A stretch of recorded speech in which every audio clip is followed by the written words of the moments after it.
Pelajaran apa yang kita dapetin dari kehidupan Nabi di masa kecil yang sulit? Kenapa hidup Nabi itu susah, teman-teman?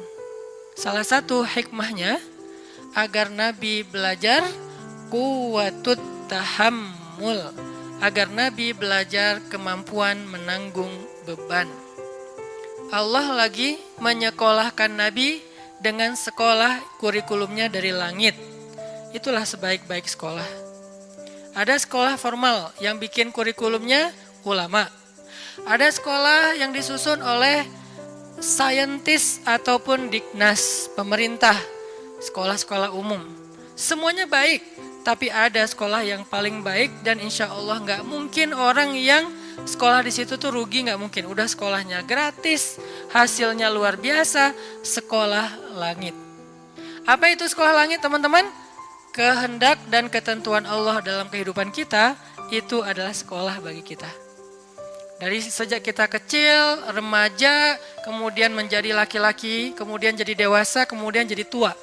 Itu semuanya ada madrasahnya.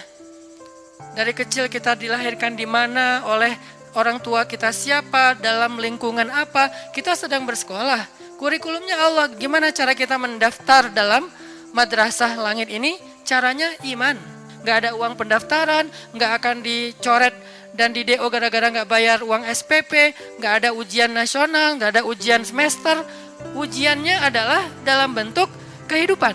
Dan itulah madrasah kita. Sehingga dalam madrasah itu Allah bukan mau ngasih kita ijazah bertuliskan nilai, angka, tapi Allah mau ngasih kita ijazah dalam bentuk sifat, dalam bentuk kematangan diri, dalam bentuk pemikiran yang dahsyat, yang jenius, yang brilian, yang lurus, yang kritis.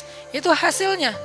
Kalau istilahnya ada materi-materi karakter building, ini karakter buildingnya langsung dari Allah yang lebih tahu tentang manusia.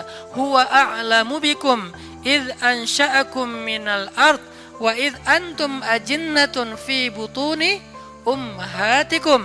Dia lebih tahu tentang kalian, wahai manusia, ketika dia menciptakan kalian dari tanah. Siapa? Adam.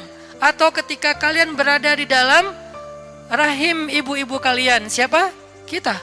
Huwa a'lamu bikum. Allah lebih tahu tentang kalian. Sehingga yang lebih tahu ini memberi kalian madrasah.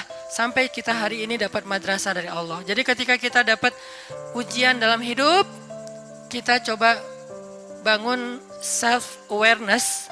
Oh, saya lagi sekolah sama Allah. Saya lagi disuruh latihan sama Allah. Latihan apa? Salah satu yang paling gampang adalah belajar kuwatut tahammul, kemampuan mengangkut beban. Terutama buat cowok. Fitrah kita itu diciptakan untuk mengangkut beban. Kita dijadikan lebih kuat bukan untuk gaya-gayaan, untuk mengangkut beban. Makin besar tanggung jawab dan beban yang dia ambil, makin dia cowok sejati. Rujulah kesatria namanya. Nabi dari kecil beliau dapat banyak ujian supaya punya kuwatut tahammul, mengangkut beban. Dan memang benar, Nabi itu sedang disiapkan oleh Allah untuk mengangkut beban yang paling berat. Yang ketika dikasih ke langit, langit nolak. Dikasih ke gunung, gunung nolak.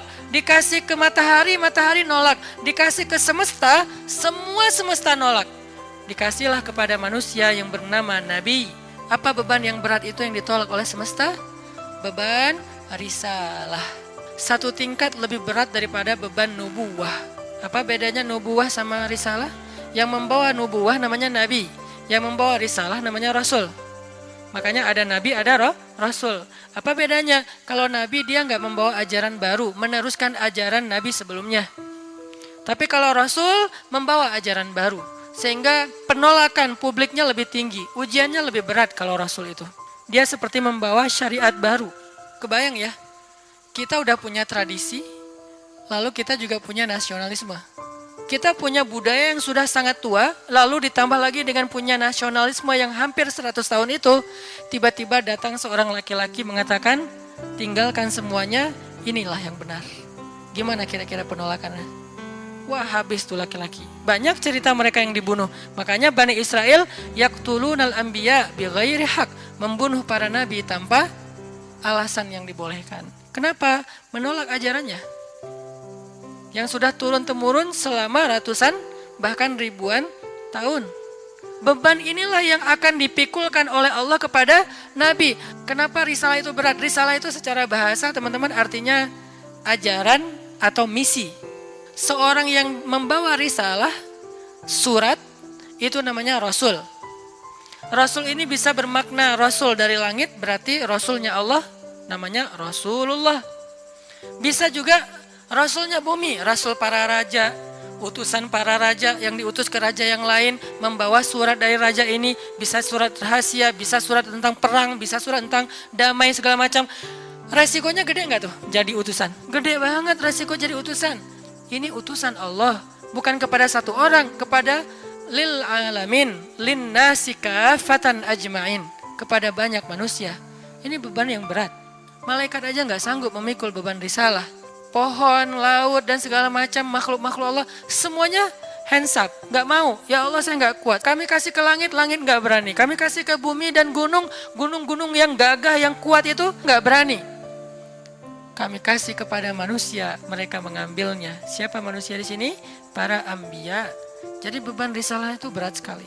Tentang bagaimana caranya yukhrijun nas minadh dhulumati ilan nur. Misinya adalah mengeluarkan manusia, bukan cuma satu suku, manusia dari kegelapan kepada cahaya. Dan yang paling berat risalahnya, risalah Rasulullah SAW, karena dakwah beliau bukan kepada satu bangsa, tetapi kepada manusia semuanya, bukan satu zaman, tapi sampai hari kiamat.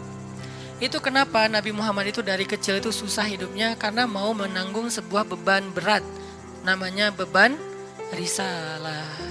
Lalu kepada siapa risalah atau beban ini Nabi wariskan? Karena kan berlaku terus sampai akhir zaman ya. Nggak terputus dengan Nabi wafat. Terus estafet. Kepada siapa Nabi mewariskan tongkat atau beban risalah ini? Al-ulama warasatul anbiya. Para ulama adalah pewarisnya para nabi. Para nabi tidak mewariskan harta dinar dan dirham. Para nabi mewariskan ilmu atau mewariskan agama.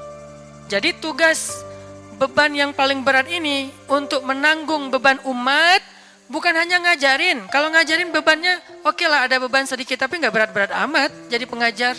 Yang berat itu adalah risalah menanggung beban umat. Yang lapar harus dikasih makan, yang sakit harus dibantu berobat, yang miskin harus disantuni, anak yatim harus diberikan haknya, janda-janda yang nggak punya siapapun yang menafkahinya harus ada program untuk mereka. Banyak, pokoknya semua beban umat dari mulai yang lapar paling kecil sampai korban perang.